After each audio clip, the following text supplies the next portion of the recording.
These days, savvy scammers, they're not just harassing us over the phone, they're also hitting us up by text.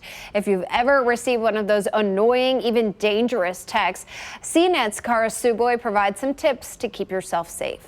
Scammers are getting more and more creative and finding ways to disguise their nefarious messages as the real thing. Whatever you do, don't respond to these messages.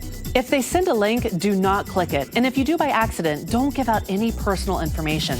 Sometimes you have the option to respond stop, but that just lets the sender know your phone number is real and might encourage more spam. Instead, consider blocking the number, especially if it's a repeat offender. To do that on an iPhone, tap on the contact's profile photo and then tap Info. Tap on the phone number, and on the next page, scroll down to the very bottom and tap Block This Caller. Android users can also block callers with a few simple taps. Also, consider reporting the spam text to your wireless carrier. Forward the offending message to your carrier by texting it to the number 7726. That spells spam. All of the major carriers will accept the report.